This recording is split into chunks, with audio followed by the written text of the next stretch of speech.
आणि यानंतर बघणार आहोत न्यूज टॉप 9 मध्ये 9 मोठ्या बातम्या।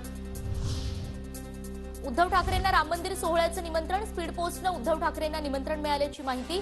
22 जानेवारीला अयोध्येत जाणार की नाही या ठाकरेंच्या भूमिकेकडे आता लक्ष। तर प्रभू श्रीराम तुम्हाला शाप दिल्याशिवाय राहणार नाही, रामाची पूजा करतात आणि रावणाचं राज्य चालवतात। राम मंदिर सोहळ्याच्या निमंत्रणावरून राऊतांचा हल्लाबोल। ठाकरे गटाच्या याचिकेवर 22 तारखेला सुप्रीम कोर्टात सुनावणी। आमदार अपात्रता प्रकरणावर सुप्रीम कोर्टात ही सुनावणी। सुनील प्रभूंकडून सुप्रीम कोर्टात करण्यात आलेल्या याचिकेबद्दल ही सुनावणी होणार। राष्ट्रवादी आमदार अपात्रता प्रकरणावर 30 जानेवारीला सुनावणी। मात्र विधानसभा अध्यक्षांकडून नवीन वेळापत्रक जाहीर।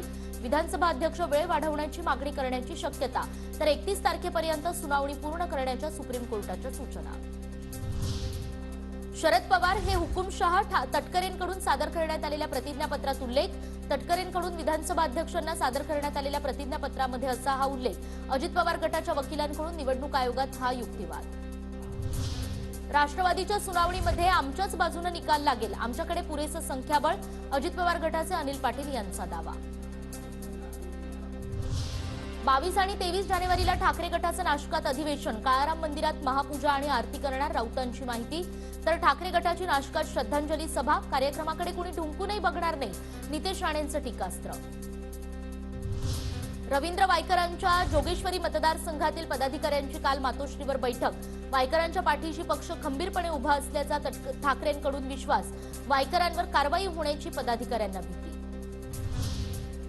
यवतमाळ वाशिम लोकसभेसाठी आम्ही सज्ज, माझ्या नावाची चर्चा जरी असेल तरी इंडिया आघाडीची बैठक राहिली आहे, ठाकरे गटाच्या संजय देशमुख यांची माहिती। महाविकास आघाडीत कुणालाही ही जागा दिली तरी आम्ही त्याचं काम करू, असंही विधान।